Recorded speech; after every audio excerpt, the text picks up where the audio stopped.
It's a disservice to your kids. You think you're helping them, but really it's kind of enabling them not to have to be on their own, right? And we want to give them, like, I think that's kind of the push-pull, right? Because we want to be able to give them so much and give them even more than what we had and have, not have to worry about those things. But also they need to learn those important lessons because I don't want my kid, I don't know about y'all, I don't want my kids living here forever. Eventually, I would love for them to get out and fly and have their own lives and support themselves. That's kind of what one of the main ultimate goals of being a parent, I feel like, is. Right? So we have to start teaching. We talk about that all the time. We've got to start teaching those lessons. I want you to come back at Christmas, Mother's Day, for Sunday dinners, but not to live.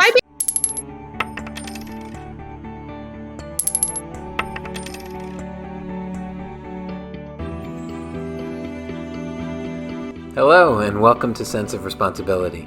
I'm Alec Lindenauer, a certified financial planning professional, husband, and chief allowance officer to 2 daughters. I'm also the creator of the Sense of Responsibility tools and how-to instruction parents need to raise their children into financially literate, money-savvy adults, even if they don't know much about finance themselves. I'm Julie Franz, a chef entrepreneur at heart, wife, and mother of 2 middle school children. I also curate the Sense of Responsibility community so parents have a forum to ask questions, share success stories, and discuss their journeys.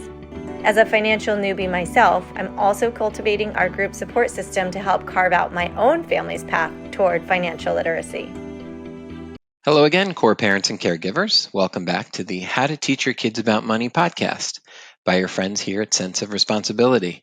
This is our 17th episode and yet another one that we're super proud of. Today, we're going to dig in deep with Jamie Trull. You're going to hear me do a formal introduction for Jamie, but for the moment, just know she's A, rock star, and B, especially when it comes to helping small business owners master their finances, even if that's not their forte. And well, for most, we know that it isn't. As an entrepreneur herself and also as a mom, Jamie's newest offering has an interesting crossover to our mission, which is, of course, to give parents the easy-to-use tools they need to teach their kids about money. Jamie has just launched an entire toolkit dedicated to parents formally hiring and paying their children, even the very little ones. Yes, like even kindergarten little. Julie and I were eager to hear all about that program, but also the after part, meaning here's this money boss mom paying her kids and helping others do that too, but then what's happening in her house once the kids have money? As always, our goal is to make this as actionable and as usable as possible. So we really wanted to have Jamie explain what goes on in her house, like we're sitting there at her kitchen table. So with that, I present to you our 17th episode with a reminder that the best place to start your sense of responsibility money teaching journey is on our website at www.senseofresponsibility.com/resources. And of course, that's sense spelled CENTS. While you're there, don't forget to sign up for our newsletter and check out our course offerings. In the meantime, teach sensibly and enjoy the episode. Welcome back, everybody. Julie, I'm excited to introduce you to and meet and introduce to our listeners Jamie Trull today. Jamie, welcome. Hi, thank you so much for having me. I'm excited to be here. It really is a pleasure. Welcome, Jamie. All right, so Julie, Jamie worked in corporate finance for many years, Fortune 500 companies, more than one of them. And about 5 years ago, she added the title entrepreneur to CPA, masters, and I'm sure a whole bunch of other titles too. But today, correct me if I'm wrong, Jamie, your work life generally consists of helping entrepreneurs master the numbers in their business because you want to help them improve their profits, increase their financial literacy, help with tax strategy, and basically in a roundabout way, help improve their comfort with their numbers so that they can create process around them so that they're sort of taking advantage of the numbers as opposed to maybe the numbers taking advantage of them in a way. Yep, exactly. That's exactly right. Okay. And of course, you're a wife, mother of 2. So that's your family. And according to Trina, which is how we're all meeting here today, actually, what she said in her definition of why you kick ass, Jamie, is she says, you're relatable and down to earth. She trusts your advice as a financial professional for entrepreneurs, and She likes your course a lot because it made her feel empowered with knowledge. So I thought you would want to hear that. Yay. Thank you, Trina, who's probably listening to this.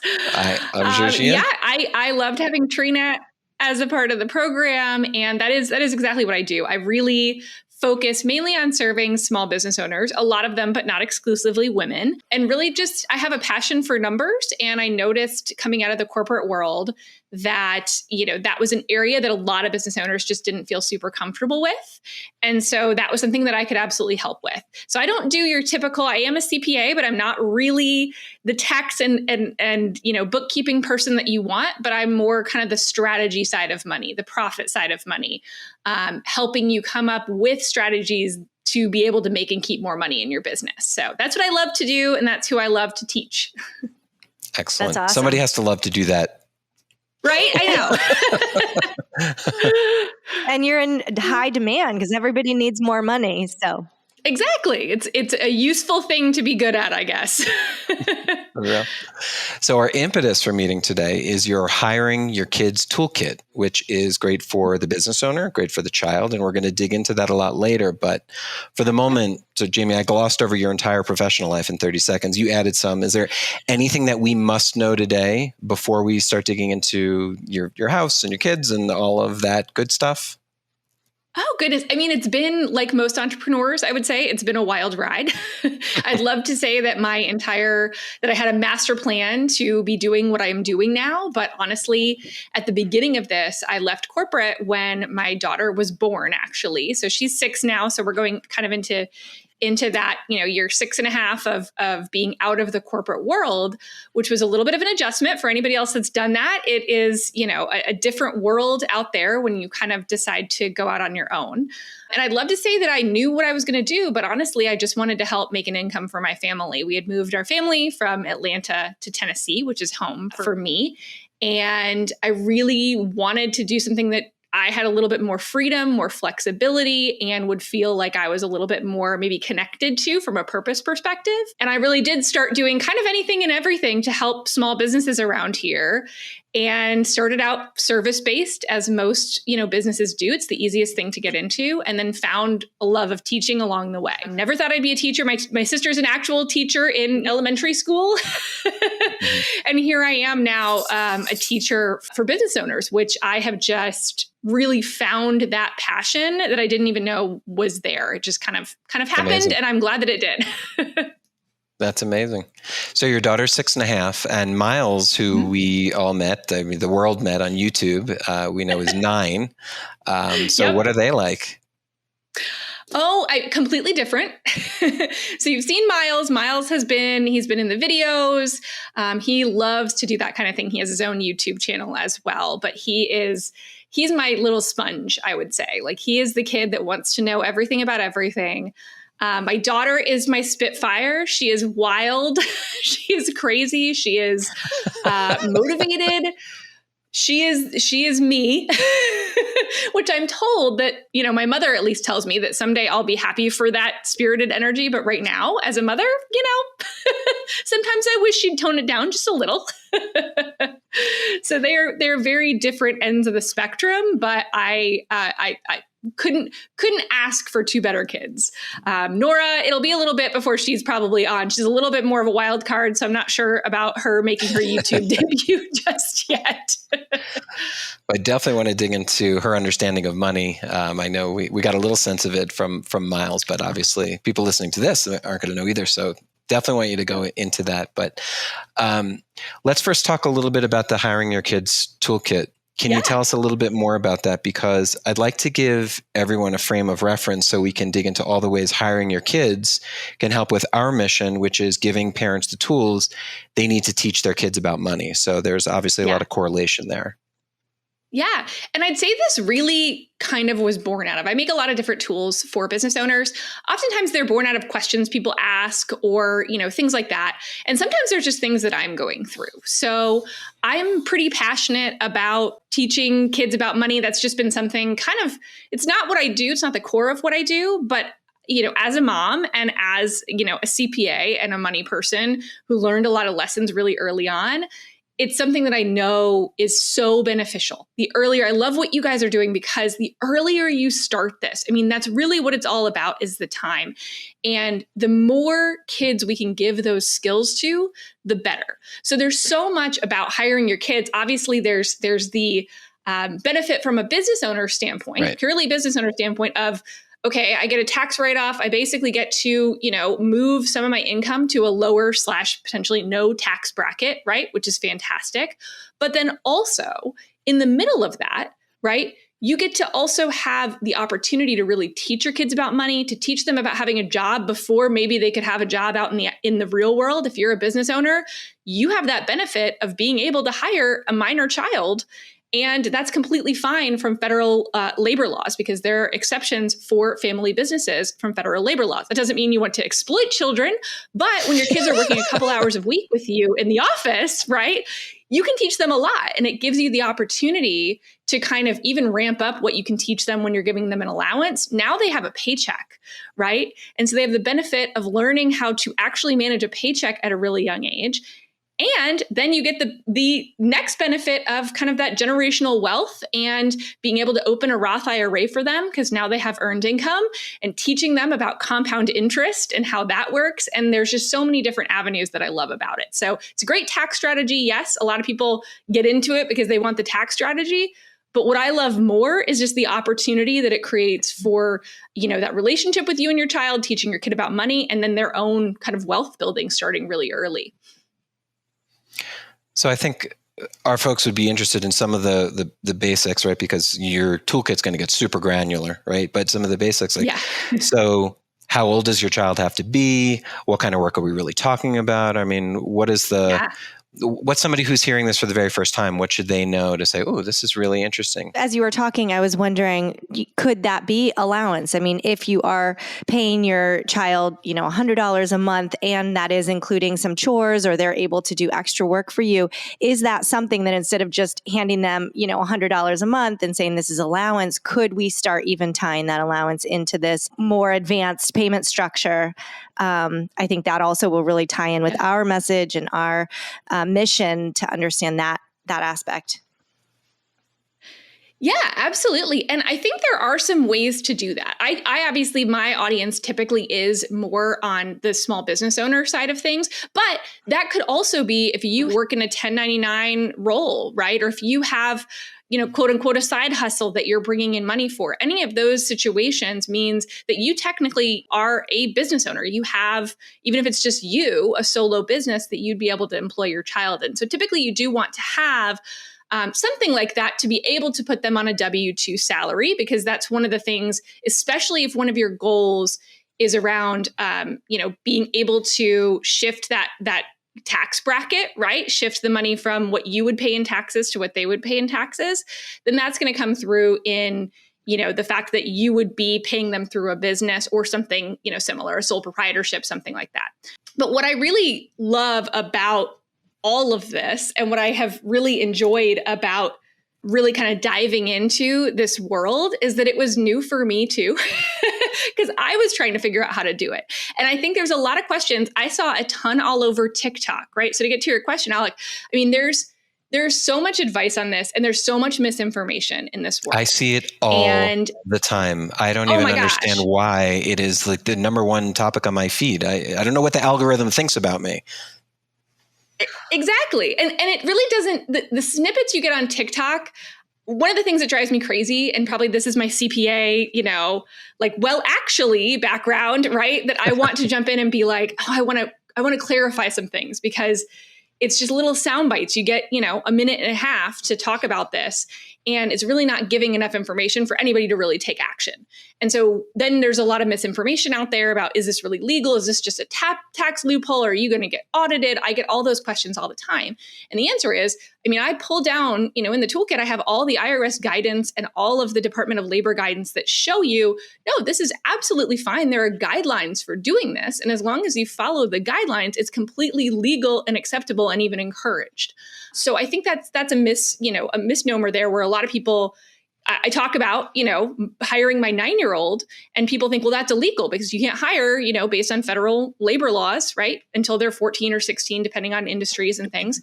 And that's true, but not if you're employing them through a business that's wholly owned by a family member, basically by a parent, right? So there are a lot of exceptions to those rules that come in. And then people will say, well, you still have to pay FICA and unemployment taxes on them. And actually, that's not true either if you set it up correctly and if they're a minor. So there are a lot of things like that that sometimes people end up paying those taxes thinking they're supposed to when they actually don't even need to. So that's one of the things I wanted to give people, that step by step of, okay, how do I actually do this the right way? Because I don't want to go, I don't want the IRS knocking on my door. I want to do it correctly. And of course, like, this should go without saying, but you actually have to employ them. They do have to work in your business, and you have to pay them something fair. So for the tax deduction, a lot of times the inclination will actually be to pay them more than market rate. That's what people may want to do because that gets a better tax benefit for them. There's also the other side of the coin where people might be trying to get cheap labor out of their kids, but that's kind of a different animal altogether, right? So you do need to have support for what you're paying them. My child has about 6 different roles that I have him assigned to, and I have it all documented, what he does, when he does it, where I got the pay scales for what I'm actually paying him in the business. And the great thing is they really can start early. And it kind of depends on their age a little bit, what they end up doing. Obviously, teenagers, you might be able to have them do more social media management, graphic design, that kind of thing, and get them some experience doing some more hands-on things in your business. But even for a younger kid, I mean, like I said, Miles was in my YouTube video. He got paid for that, right? He's on my social media. He does reels with me. Even taking pictures for social media that you're using in your business, that is an employable, payable thing. You can put them on payroll for doing that. And that's actually a really great thing for young kids because you can pay them more than, $12 an hour or something like that, right? You can actually pay them a sizable amount because if you look at what they would get paid to do that same job for someone else, it's probably a decent amount. They're probably being paid per day or per project. So as long as you gather that support, you can really employ them in a lot of different things. So I kind of tell people to get creative. There are some businesses where it's obviously easier than others. So if you're in a dog boarding business, well, that's easy, right? I mean, you can have Feed your the kid dogs, doing walk many the things, dogs, playing right. with. Sure. Yeah, exactly. I mean, there's tons of different things. And so just really think about your specific business and what you could use help with. Sometimes it's even my kids organize, right? Like that's another thing. My daughter is a great organizer. She's not on payroll yet, but when she is, that's what she's going to do for me. I already know it. I know her. My son's getting into Canva. My question was going to be, so why is your son on the payroll and your daughter is not? Is that just age or is that skill set? It is a little bit of both. It is a little bit of both. I probably will with her. It's also demeanor a little bit. Like has been excited about doing this and I want them to be excited. I don't ever want to force them into anything. I don't ever want to, make them come work for me. I want them to be excited about it. And so Miles is at that point where he's really excited about the opportunity. I mentioned it to my daughter and she's like, nah, I'd rather go play outside with my friends. She's not really interested just yet. But now I also see her watching me working with him. And I think that will be the impetus for her to eventually kind of put her hand up and say, like, I want to be part of this too. Okay. But again, her role, I think, will be very, very different in, the business than his is, because you really got to think about your kids and what they're good at and what they would enjoy, because what we don't want to do is teach them to hate work. Right? Like this is also what I love is that I love to do what I'm doing. I think it's kind of fun. And it also gives him the opportunity to see what I do. We can connect on that a little bit more rather than just like the general mommy teaches, business owners. He can understand exactly what that means and what that looks like. And it can show him like, hey, work doesn't have to be a grind. It can actually be kind of fun. So Julie, Jamie subscribes to a very similar philosophy to us, which is, okay, when your child now has money, whether they're getting that from allowance because they're an employee of their family business, whatever it may be, that it goes into the 4 buckets: spend, save, invest, donate. Mm-hmm. So Jamie, I'm curious if you could tell our listeners, okay, well, how did you come to that? What does that look like in your house? And how is it different now where you have one who's not getting money that they're working for versus one child, maybe they're not getting money yet, or maybe they're getting allowance, how are they? So how are you using the 4, we call them the buckets, but how are you using the 4 slots, the 4 buckets in your house at this point? Yeah. So that's been really key to kind of the conversations that I've been having with my son about money, because I think there's no innate knowledge of money as a child. All you know is what you hear from the parents around you, the people around you. And I definitely was raised where my dad taught me a lot about money, but there was also quite a bit of, fear of running out kind of thing in the background sometimes. And so I have wanted to kind of shift that for my kids to not be thinking of like, I try to avoid saying things like, we can't afford that. And instead think about like, we're not prioritizing that right now, or something that is, a little bit more of positive language to get them to understand that there's choices involved. It's not just, well, we don't have the money for that, because truth is we could buy that thing you want, but we're not going to. Right. Right. And so I think we use the buckets. I really started talking to him about that because I wanted him to understand the different usages of money and the pros and cons to each of them, right? And it's really kind of just something that we've done even without really knowing that that's what we were doing for a long time. That's how we've managed our family finances, is to make sure that, we're doing the giving first. We want to make sure that that is always a priority, that we're always giving back, that we're being good stewards of the money that we have and using that to help others. And then obviously, when it comes to saving, we want to make sure that we're not just looking for immediate gratification. There's a little bit of that learning how to have some form of delayed gratification, right? Is there something that you want? You're going to have to save up. You're going to have to make a choice. Do I want this thing now? Or do I more want this thing later, right? And I think that is such an important thing when your kid kind of gets that. And I know you guys talk about that a lot. Yep. That is transformational, right? That is transformational. And then the investing fits in there too, because that's kind of the more long-term. So we have kind of the short-term spending, kind of medium term is your savings. And then your long-term is your investing, where you can just put that money here and let it sit. And then it's going to just grow without you having to do anything. And that was the most transformational for me as a kid. The thing that I learned that I think set up this entire love for investing and money management and all of this that I got into was the idea of compound interest. And I laugh a little because I was a little lazy. And I say that in a loving way because I'm a very hard worker.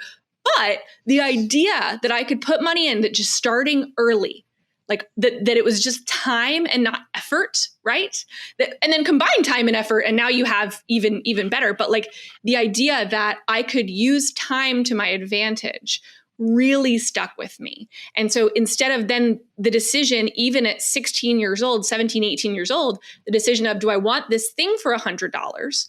Or do I want to put this $100 in my investment account and let it double, triple, quadruple forever, which is more to me? And so I think, again, understanding that delayed gratification for small kids, I think it's easier. The medium term, they can see that, but then that'll also open up their mind to understanding that, okay, wait, then if I do this over a longer period of time, look at what this could do, So how old were you when that light bulb went off about compound interest? 17. I actually have it here because I got it. My dad recently dropped this off to me. The first book I read about finances was Smart Women Finish Rich when it just came out. I believe it was when it just came out. David Bach. I was 17 years old. And I have the whole thing is highlighted. I mean, if you see this book, the whole entire thing is highlighted. And I have this distinct memory of this time value of money chart. And I literally showed this to my son. And I think one of the things too is knowing your kid. So you mentioned like my different kids, right? My son is 9, but he can sit and see what this chart means, which is basically like, okay, if I invested $2,000 between the age of 19 and 26 and then stopped forever, right? So that's what, 8 years or 7 years. So you're investing $14,000. You would make $1 million by the time you're 65. Or, right? And this is where it's important to see the difference. Like that's amazing in and of itself. But then to see that, okay, if I started at 27 and basically spent 38 years contributing the exact same amount, right? And this assumes 10%, all that. But that's almost 40 years of contributing. It's $80,000 instead of 14. I'd have $800,000. I'd have $200,000 less. And so it just shows like this is when, because the first age it had on this chart was 19 and I was 17 when I read it. And I was like, how much more would I make if I started now? And I'm pretty sure I put that book down and I ran to my dad with my like shoebox of money because I didn't even have a savings account, but I had money. I squirreled away I have tons of stories of just squirreling away money from lunch money and birthday money and all the money. My parents didn't even know I had it. And I'm like, Dad, I want to invest this.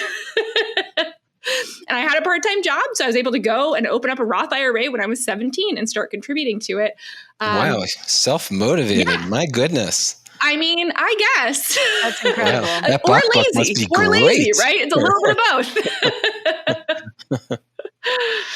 I don't think that's fantastic. Lazy. That is not a word I would use for this example. I wear it like a badge of honor. I mean, it leads to innovation. We'll say that. Yeah. There you go. Agreed. So what are you doing with your daughter as far as allowance money since she's not working, and also with Miles? Is Miles getting allowance on top of his not W-2 income or his W-2 income? You're the tax expert, so I don't know how that's classified. Yep. So he does continue to get an allowance, but not. I've cut it down for the summer because I'd rather more of that go through the business because that's going to be better tax wise. But Sure. he gets about an $8 a week allowance that still, we can sit down and talk about, and that automatically goes into the different buckets for him. So he knows he has percentages that he puts in for different things. This will be different with paying him via paycheck because he's getting more. So we need to kind of refigure out. We haven't done that yet. He's actually just getting his first paycheck is coming into his account this week. He's been asking me constantly about it.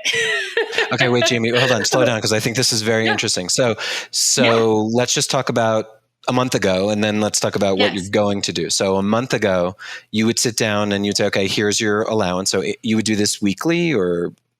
Yeah, so we do it with weekly? an app. Okay. So we use Greenlight. That's his account. So he gets it automatically. As long as he does his chores, he gets his automatic allowance of $8 a week.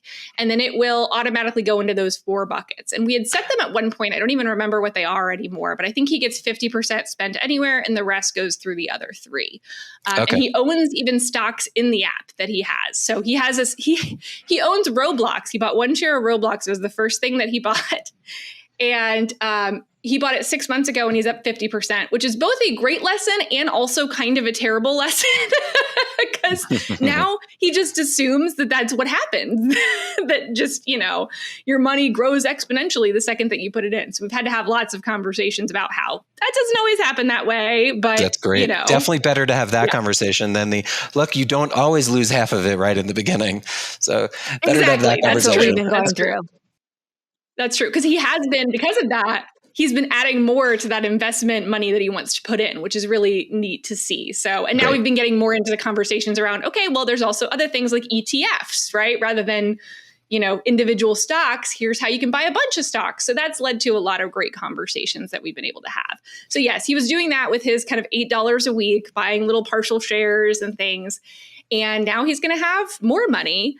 So he gets his first paycheck, which is actually, fairly large because he did a lot for me in the month of June. And a lot of it was on camera things that have a higher, paycheck. So what's happening with that is he's getting about $100 total. And then the rest of the money, which, is about $850. So is the total I'm paying him. The $750 will come out of his account and go into his Roth IRA.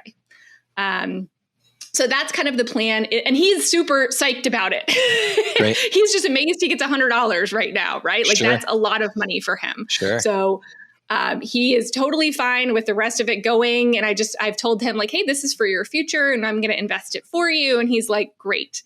So then this automatically goes. So the $100 follows the same formula in Greenlight. $50 is going to go into his spend, and then the 50 divided by the 3 others, whatever 50 divided by 3 is going to go into the other 3 areas automatically. Yeah, we'll probably kind of sit down and decide if he wants to keep that structure or what he wants to do. I'm imagining he probably wants just knowing what he likes to save for. A Lamborghini. Everybody has kind of. Yeah, well, the Lamborghini, yes, that was his very first spending or savings goal was a Lamborghini. But the other things, like his frame of reference for money, because it's really interesting to find out what your kid's frame of reference is for money, because everybody has one, right? It's dinners out or how, whatever. His is video games. So he knows a Nintendo game is $60. So everything is pegged to that $60 in his head. And that's like his decision-making point. That's fantastic. Okay. So that's your son. So now tell us about your daughter. So does she use Greenlight at 6.5? Is she still with cash? Not yet. We're still with cash, but we're trying to she's got a piggy bank, which works to some degree, but I think she's still, she is still the conversations that we have had with her. She's not super interested in it as of yet, right? She's one of those who cares about money when she like has some money and wants something, then she cares about money.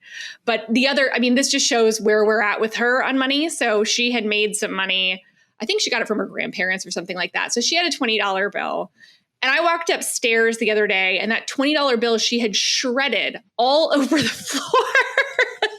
Oh my goodness. And I was like, oh, so she's a little bit of a different animal. She doesn't really understand. She also loves to like give away things that she has, which is very sweet. But I'm also kind of like, okay, but let's think about, she doesn't really have that future, foresight yet. So one of the things we've been doing instead for her thus far, but instead of giving her money that might end up shredded on the ground, is we are using a point system for her. So what we're doing is we do points for behavior, and that works really well for her to where she gets a certain amount of points. If she behaves well, if she does certain things, goes to bed on time, gets all her homework done, all that kind of stuff. And then she can trade those points in for things. So she can trade them in for money. She can trade that she can then use to go buy the thing she wants to buy or something like that. So that's actually helping her because she can't hold on to it herself, but she understands the point system. So so I'm hoping I can kind of pull that on over when she's ready, to talk about actual currency. How did you come to that? Is that something you devised by yourself that you read about somewhere? That was 100% trial and error. Seeing what worked for her, what was working for her in class, because it also was largely due to just trying to get a handle on behavior things too, right? So it kind of was a way to kill two birds with one stone. We could teach her a little bit about earning money, but for her, it's really less about chores and more about her own behavior right now. But I think she will, and she is getting interested and things like that. But, we had a conversation, 2 nights ago at the dinner table. My son and I were talking about taxes and the reason for taxes and the different kind of taxes we pay. Meanwhile, my daughter's just running around the table. So I think you got to treat them each differently, meet them where they are. Don't force them into, a mold. And then you can always kind of, massage that as they get older and figure out how to have those conversations differently. Absolutely. One of the things that I tell parents is, however you can teach your kids about money consistently, that's the right way. Don't worry about, am I doing this correctly? Like, are you doing it consistently? Yeah. Are you trying? Yeah. Perfect. That's perfect for your house. If you're doing it, you're already ahead. Right. If you're consistently teaching your kids about money at all, having conversations about it, you are already ahead of 95% of the people and the parents out there. You're already giving them that head start. So you got to start somewhere. And I just love having those conversations. I think sometimes it's just opening it up for the conversation and listening to the questions that they ask is my favorite part. Because my son will come up. We were talking about taxes and, I was asking, what do you think they're used for? And so we were talking about what taxes are typically used for and roads and schools. And he was like, well, can't the government just print more money? Which is a really great question. And I'm like, okay, all right, and then I'm like, how I'm crossing into like economics and inflation, like how much, but he really, kind of let them guide the conversation and see where they're at, because my son cannot stand it if I give him a blanket answer. Like he wants me to answer him, with the real answer. And then he'll ask me follow-up questions if he doesn't understand. Right. And so that works really well for him. So I'm very big on letting them kind of run that conversation and asking them what they think, right? Letting them verbalize what they think about it is really beneficial, because you can see kind of how their mind is working. And then you can kind of give your own, expertise into that as well. Absolutely. one of the tools actually that I've recommended to a lot of parents, if they don't know what to do with that, I mean, you're sort of a born teacher, you're self-taught in so many different areas of finance and accounting. So knowing the answers to those questions is a little bit easier for you. And you have this natural talent to communicate that to your children. But one of the best tools that I found for parents is ChatGPT. If your kid asks you that question, why can't the government just print more money? You can ask ChatGPT and say, and explain it to me. So explain it to me like I'm a 7-year-old. If it's still too complicated, now explain it to me like I'm a 5-year-old. Do it in only 150 words until you get the answer that your child can understand. It's an amazing tool. Yeah, I'm a huge fan of using AI for things like that. And then we learn too. Like, honestly, right. The amount of things I have learned, because I've done the same thing, trying to explain things to my kids or figure out a way to word something. And I feel like it's really beneficial to solidify. Sometimes we think we understand something, but then when we're asked to explain it, I'm like, oh goodness, how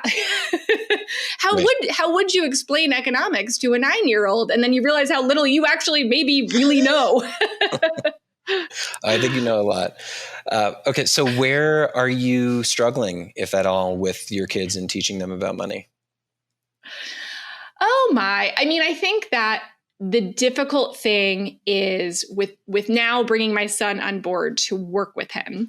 He was very excited at the time, but then when I am like, okay, it's time to work, that's when, if it's not something he wants to do at that very moment, that's a hard thing. If he doesn't want to talk about it at that very moment, that's a hard thing. So it's really difficult to manage through that when I'm like, I have this period of time set out for this, and he wants to do something completely different, And so I think that's been the challenge, is finding those times where I have his attention and where I can really kind of put it into him without him getting distracted or, disengaged or wanting to do something else or feeling like he's, frustrated with the whole thing, right? I want it to be fun for him. I don't want it, in working with me, I don't want him to be like, oh, I got to do that. I want it to be fun, but it is some work too, right? So it's understanding, like, you said you were going to do this, you need to follow through on this commitment, which isn't something that at his age he's had to do a lot of, which is another great lesson.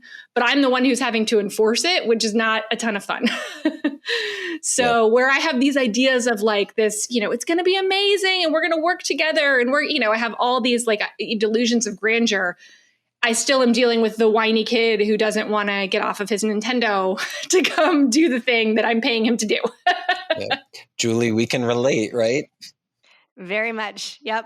Yeah, right. I mean, I get it. I totally get it. But that is one of the bigger struggles. I've had to switch a little bit of my own expectations as well around that, to say like, look, it's not always going to be rainbows and butterflies. There's going to be challenging times with it, but it's still worth it to do, And what about your daughter? What are your challenges with her? Or I know you said some things that were already challenges. Anything else come to mind? I mean, she is just a wild card herself. So I think the biggest thing with her, she is the challenge. Yes, she is. She is the challenge. And, it's really figuring out with her. Honestly, the biggest challenge is I just need to keep her fed.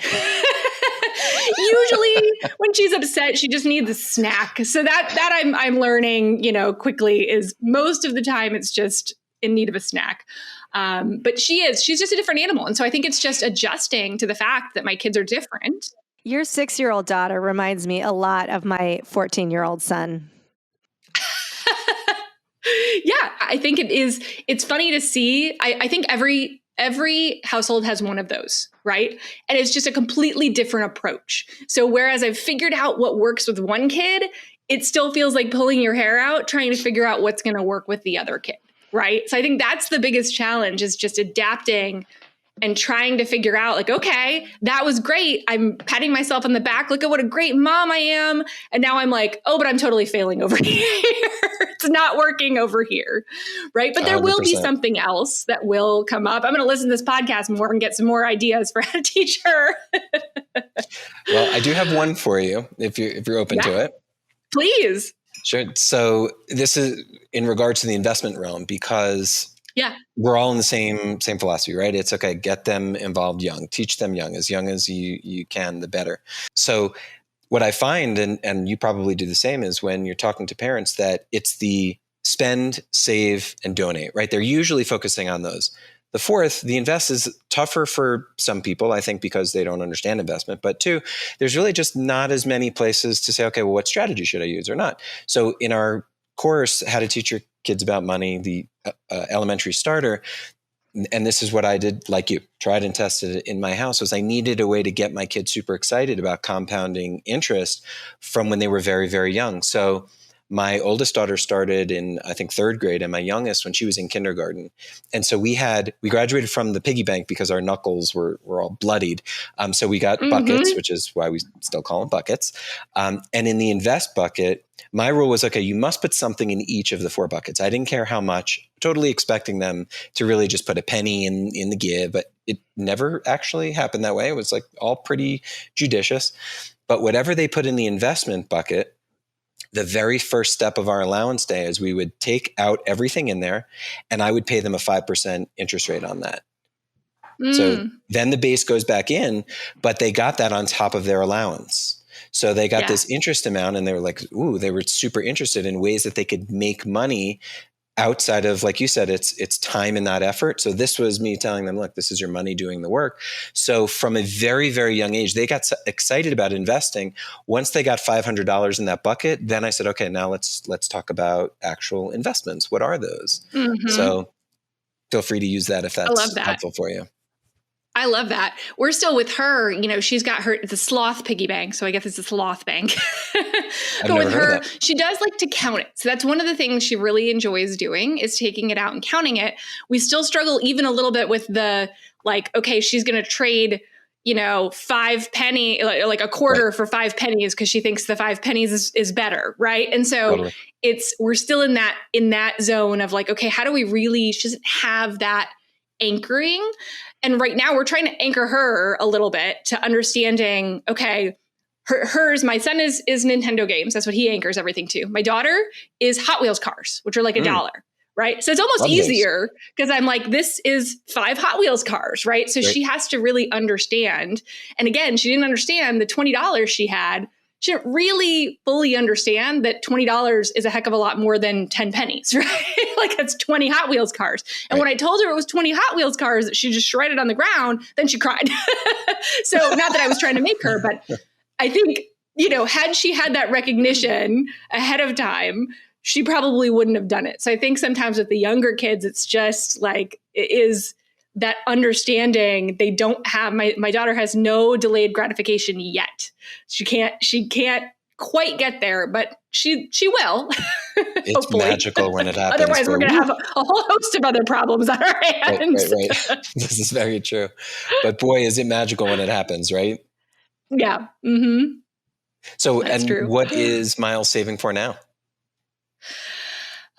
He doesn't have a specific one. I think there's one Nintendo game he wants to get that's next. He had gotten his crested gecko. That was the big thing. So that was his Julie. Birthday. We need to hear the story about the gecko. Julie, they have a lizard and gecko. I mean, this is so okay. Yes, all right, go ahead. And it is not cheap to keep this lizard alive. Oh my gosh. We went through 3 frogs. We don't do well here with pets that are not, like, dogs do great. They live forever, but anything else, not so much. But he really, really wanted this gecko, and it was $100 for this gecko. And we were not interested. We just got a puppy last year. We're like, we don't need another pet. But I told him, like, hey, okay. When I was young, when I was 10 years old, my parents told me that I could buy a dog for my birthday, but I had to buy it. Little did my parents know, like we went and got the at the time, right? It was like the white pages or whatever, like the classified ads. So we went to the classified ads, and they had golden retriever puppies for $120.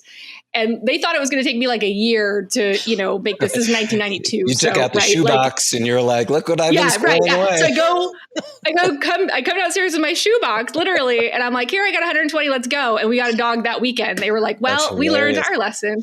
So I tried the same thing this time. I'm like, okay, he's 9. He can save up for this gecko, $100. And he had just spent most of his money. So he on various different things. So it was a good way to get him to think about a little bit more long term. Like, okay, do I want this thing over here, or do I want to put it towards the Gecko? And he really did. I said, we'll buy all the stuff with it, which of course is like 3 times as much as the actual Gecko, but we'll buy all the things that go for it for your birthday, but you have to buy the actual Gecko. And I think that is such a great lesson, because every time he made money, whether it was for his birthday money or for anything, his allowance, he got to think like, hey, what do I want to do with this? And during that time, he put a lot more of it towards that savings goal instead of the spend now. And that was his choice, but he just decided that that was more important to him. So I think, again, like, it's not too dissimilar to how we work even as adults. When we have a specific goal in mind, it's a lot easier to save than for like nebulous, retirement someday is very hard at times. But if you're like, oh, I want to go on this trip, and if I have enough money to go on this trip in 6 months, it's a lot easier to make those decisions. So I think that's a really good foundation for kids. And that was really good for him to understand and have to wrestle with. Every time he had $1, Absolutely. He's like, man, what do I do with this? And he had to think about it. And most of the time he chose to save it. Sometimes he didn't, but that's fine. At least he was making that decision intentionally, right? Exactly. It's about that experiential learning. And sometimes the experience is just the struggle, right? It's the climb. It's, should I do this or should I do that? That is exactly what we want them to do. Yeah. It really made me think a lot about what we've termed base modeling. It was a lot of what I do with my kids. And they say, oh, I want this. And I say, okay, well, granted, I'm going to get these sneakers, you need them. And I want you to, fit in to some extent. But you want that. I'll pay for the base model. You're on your own. Anything after that. I love that. Yeah, absolutely. Absolutely. So is it very expensive, Julie, for the bearded dragon? Yeah. Well, I mean, it's not just the dragon, right? It's the ongoing feeding of the dragon and the trips to PetSmart to get the live crickets and the live worms. And then the lights are always going out, and those lights are very expensive. And then the electricity to keep those lights on all the time. We have, an automatic switch on, switch off that we have to constantly make sure that's working. The lizard got sick one time. It cost maybe $600 in vet fees and medications and x-rays. And then it was like, how worth it is this lizard? Well, it's my son's pet that he's really gotten attached to. So it's also the ongoing maintenance. And I think that's an important lesson, to kind of start weaving in there too. Like, all right, well, you bought the Gecko, we bought all the stuff, but now how much is it costing us over the course of the year to keep this animal alive? And how much do you want to put into that? So that gets tricky too.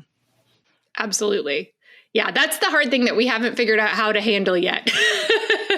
How long have you had the Gecko? Yeah. We've had just since February. Okay. Just since February. So he takes care of it. He feeds it. He does all the things for it, but we're still getting the food for it. We're still doing all of that stuff. So I think eventually there will probably be maybe a piece from his allowance or whatever that goes towards that. But it is true. Thankfully, we haven't had him get sick. That does not sound fun. I would have a hard time paying $600 for the Gecko. How much is a Gecko?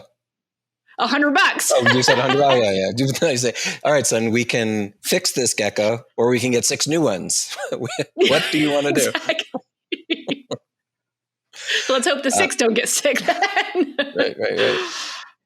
Right. Gosh, I love the idea of giving some expenses to them also, because again, the experiential learning, like my daughter pays for her Apple Care. So, $10 a month, you have to pay that. That's your thing. So this is giving them practice, paying bills. I've told this story actually on the podcast before. I was amazed. This was, I think, very early in the year. I was at Nordstrom and I was standing there at the register, actually returning something. And there were 3 workers there. They were all in their 20s. And one of them said to the other, well, I don't know. I never paid my bills before. I just had to pay my first bill.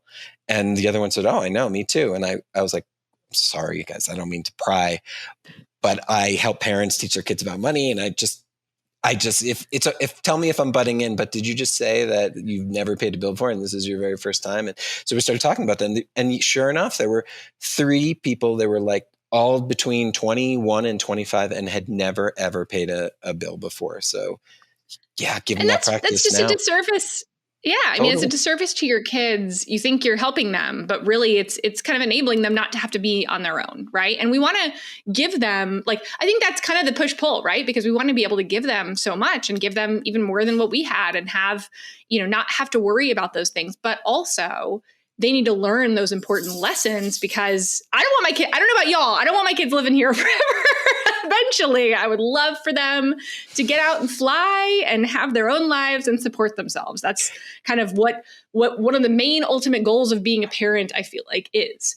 Right. So we have to start teaching. We talk about that all the time. We've got to start teaching those lessons. I want you to come back at Christmas, Mother's Day, for Sunday dinners, but not to live. And my big goal, one of the big goals I have too as a parent, is something that I was very, very lucky, and I recognize how lucky I was to have parents who were able to I had a education that they paid for. I did not have to take out loans, which was amazing. I didn't have a car loan. They helped me to get a car. So I was able to graduate college with a degree and a master's degree, which part of it I worked for, right? Like part of it I worked through college to put myself through, but they also supplemented the rest of that, and no debt. And that, starting at least at zero is so much better than starting in the negative. And that's one of the goals I have for my kids, is to teach them about money and then give them kind of that clean slate to say, now you go, now this is on you. But, I don't want you digging yourself out of anything at the age of 22, hopefully, if I can, right? And I think that that's something that's really ingrained. And my husband is the same way. We really want to give them the tools they need, right, to succeed, and then set them up for success. But then they got to go. They got to do it. Right? Are you teaching them actively about debt now in some way? Yeah. So I've taught my son, because now we're talking about interest. So we've talked quite a bit about, okay, well, debt is where you take, you get money, but then you pay it back with interest. So you end up paying more. Or investing is the opposite, where, you are using your money to invest and then you're getting the interest. And so he's kind of seeing, like, you can be the lendee or the lender, and the difference between those things. And he's like, well, why would you want to borrow and then pay back more? Wouldn't you just invest? And I'm like, well, yeah, but it's harder to do that, right? It takes more discipline. It takes, a lot more effort to do that. But I think he understands, like, oh, well, I would rather my money grow than pay, more to borrow money. But of course, and I think that's one of the things I think I heard in one of the podcasts I listened to from y'all about signing up for credit cards at college. Right. That's how I got my first credit card. That was my husband. Right. That wasn't me, thankfully. That was my husband. He went to like 4 different booths, got all the t-shirts for signing up for credit cards.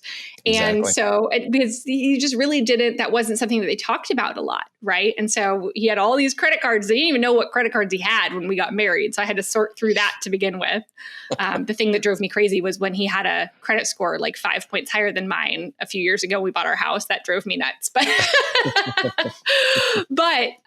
So that was his experience. But I want my kids to know, like, walking on to that, to say, like, nope, I'm good. I don't need the t-shirt. I'll go buy myself a t-shirt. Thank you very much. Exactly. It's a crime. I mean, it really is. It's awful. So I know our time is winding down. I have a couple of last questions for you. This one is maybe the most important. Okay. All right. Well, so you had Miles on your YouTube channel, and you said to him, this is perhaps your favorite guest ever. I would like to know, who are the other contenders for that title if your son isn't your favorite? Well, I had my husband on once. Okay. All right. That is fair. My husband's been on once. My best friend's been on a couple of times. But I'm still I'm going to give it to Miles. Okay. He's at least in your top 2, right? He's at least in the top 2, at least. Okay. All right. Well, where can listeners go? This is an important one also. Where can listeners go to learn more about you and also about the Toolkit? Yeah. So JamieTrull.com. It's Trull like troll, but with a U. That's the best way to describe it. Okay. So JamieTrull.com, or you can just search me on YouTube. That's where I have some of the videos with Miles, and some of my content starting in the month of June has been quite a bit around this hiring your kids and teaching your kids about money, just because it's something that I enjoy. And I'm so glad that we got connected too, because it's exactly where my head has been the last like couple of months, and just Same. a passion that I have had for a while. So I'm excited to have found a new podcast and listening to, yours as well. Excellent. Thank you. And really, if for everybody, you have to check out Jamie's YouTube channel. And I say to you, Jamie, congratulations, because it's hard to do. It's hard to get a nice following. You've done that, but it's more than just the numbers. The engagement that you have is impressive. The content is impressive. The know-how. I mean, it's all really impressive. So just congratulations. I mean, well done. Thank you. Yeah, it's super cool. Whoever knew I'd be a YouTuber? I think it's hilarious. As my son would say, like and subscribe. Press that. What is it? Smash that like button. Something like that. I don't know. Right. I'm sure if you went back 5 years, to think, okay, well, not only are you going to be on, but you'd be comfortable having your son on, right? It's a whole different mindset, a whole different everything. Completely different than when I was sitting in my office. Right. And I always like to finish with one certain question, but Julie, anything that you want to ask or add before I fire away at my final question? I've just got my wheels turning now of like, what can I have my kids do? And, how can I tie this in? I'm a 1099. We have this side hustle that I work on. And then I also have my business that I'm working on. So you've really got my wheels turning in a creative way. And I'd love to get this going. So I'm definitely going to look into that toolkit. Yeah. I mean, I think as ideas, even starting with things like, organizing, administrative. I mean, the old world was all about like stuffing envelopes. Like, I don't know who stuffs envelopes anymore, but there is an equivalent of envelope stuffing probably. But like I said, my son is figuring out Canva. Like, he loves getting in there and creating Canva. He does his own Canva designs. He goes a little crazy. I have to par it down a little bit, but he's able to kind of get in and do some of that. So, I mean, even some of the editing stuff, he really kind of gets into. So oftentimes it has to be a pretty siloed, specific job at this point. But I don't think it'll be long before he'll be able to do, a lot more. And so I think, just kind of getting creative with anything that would be helpful, anything that you're doing that you're like, oh, data entry, right? Anything that's taking you any time at all. That's something that they can probably do for you, So, and as they get older, then they have even more things that open itself up to what they could do in your business. There's tons of opportunities. I love it. Use ChatGPT. Ask it what your kid could do. No, I'm asking JamieTrull.com. Yeah. No, both my kids want money, and they both are totally capable of doing these jobs. It's just then I say, oh, well, you could do this. No, I don't want to do that. How about this? Nope, I don't want to do that. And it's like, okay, well, that's what's available. So it's more, I think with the teenage years, it's more about the motivation factor. And, yes. Getting them to connect with their wants and their needs and how to access that. Absolutely. Yeah. All right. So, Jamie, what words of wisdom would you give a parent who has not yet taken the plunge to teach their child about money?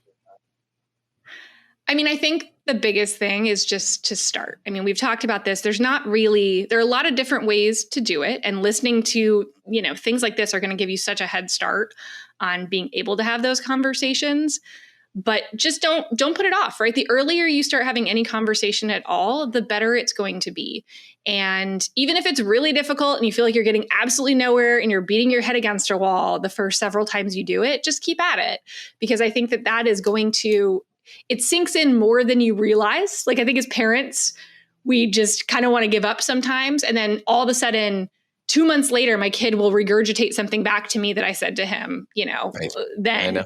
It's amazing. And it always blows my mind. They're listening more than we think they are. So that's the other thing too. I guess if I'm going to give point 2 is modeling it is really important too. So talking to them is one thing, but if you're regularly having arguments in front of your kids with your spouse about money or using language about money, like they're going to pick up whatever you actually are saying and how you're actually acting when it comes to money, because those things probably are even more impactful than the words that you say. So just be careful, be mindful of what you're saying, around your kids. And again, like if it's just, oh, money doesn't grow on trees or we can't afford that, those things start to get internalized. And I know for me, that was something I had to work through as a business owner when I realized that my income was entirely up to me, which meant there wasn't kind of that upper cap that you would normally get. I had a lot of trouble working through some of those, it can't be easy to make money, right? Like money is hard to make. You have to work like super duper hard all the time in order to make money. And so, those are things that whatever you say around your kids, they start to think about, and it'll start to frame their reference, around how they think about money as well. Wonderful. Sage advice. Thank you again, Jamie. This was wonderful. I would like to remind everybody, like you said, smash that subscribe button, whether you're smashing it on a podcast or smashing it on YouTube. And you can also smash over to senseofresponsibility.com/resources. And of course, that's CENTS, Sense. That's your best spot for parents to find, whether it's links to the blog or podcast, the different courses that we have to help parents. So hopefully you'll join us there. And of course, we close with, as always, teach sensibly, everyone. Do your best.